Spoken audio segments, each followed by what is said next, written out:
Hello, I am Dr. Zareen Setna, a clinical psychologist, and welcome to yet another episode on psychology. In the previous videos, we have been discussing different types of social influence. Social influence is simply a study of how we affect each other's attitudes and behaviors in society. One type of social influence is compliance. Compliance is based on direct request, which is a very common part of our everyday lives. In everyday life, people keep requesting each other. Please get me a glass of water. Can you please share your notes with me? I need a few rupees. Can you please lend me? These are all examples of compliance where we request and the other person may or may not fulfill it. Because compliance is based on request, the chances of a request being fulfilled or not fulfilled are always 50-50. So what do you do if you want to increase compliance, or in simple words, what do you do when you want something from others but you're not sure whether they'll say yes or no? Well, so there are certain factors that will increase compliance. One is what we call as ingratiation. Ingratiation simply means liking. It's common knowledge that if you're fond of somebody, then you will agree to their request more often. And that is why your siblings, your family, your friends, when they request us for something, we do it. When a very good friend of yours says, can you please lend me your study notes? You generally don't refuse. You give because you like that person. So next time you want to request something from someone, first make sure that person likes you. How do you do that? By maintaining social contact, by making sure that you're polite with people, by making sure that you have a nice bright smile when you meet people, by making sure that you're on time when they expect to meet you. So these are simple ways in ensuring that people like you, people are fond of you. Then in future when you request for something, chances are they will accept your request. Second factor is commitment. When you promise something to people, we usually want to fulfill that promise because we don't want the other person to think badly about us. So if you have promised or if you have given a commitment saying, yes, I will look after your baby when you go out, then you generally fulfill that commitment even later on if you change your mind.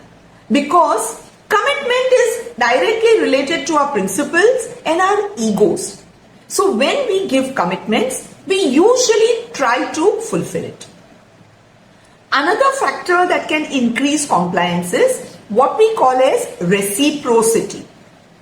You must have noticed in your daily life that it becomes very difficult to say no to somebody who has helped you in the past. You know, your neighbor who's always there to help you, who's always there to lend things to you.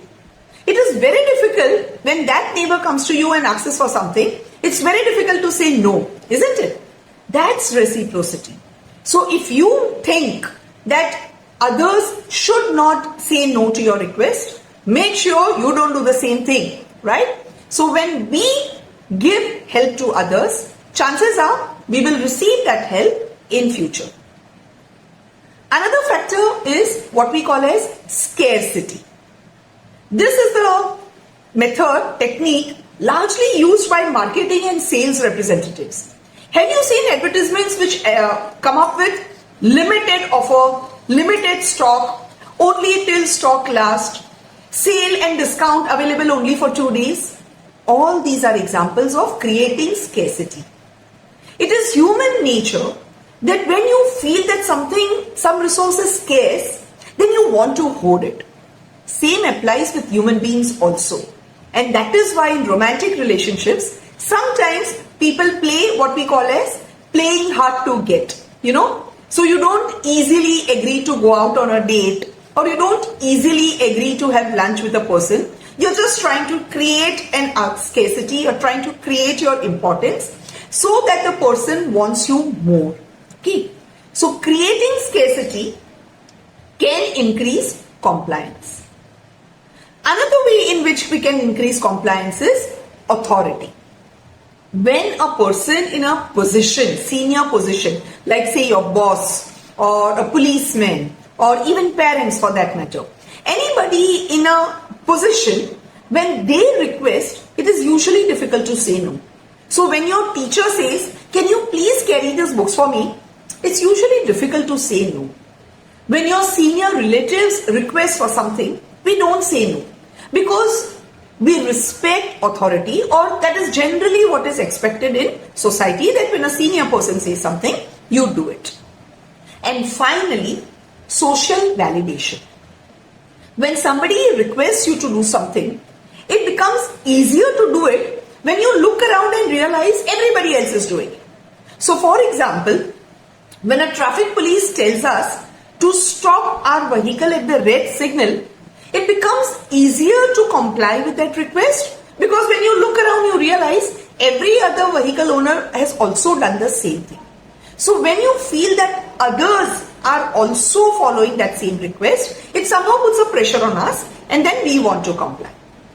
So in today's video, we have discussed factors that help in increasing compliance.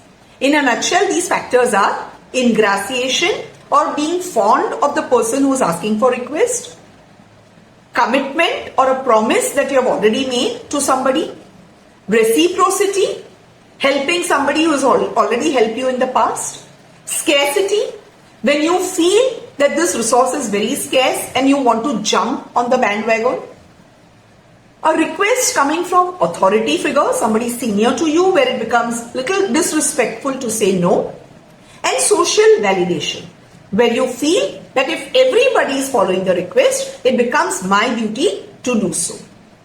I hope this video has been useful to you. Kindly like, share and subscribe. Thank you and have a happy day.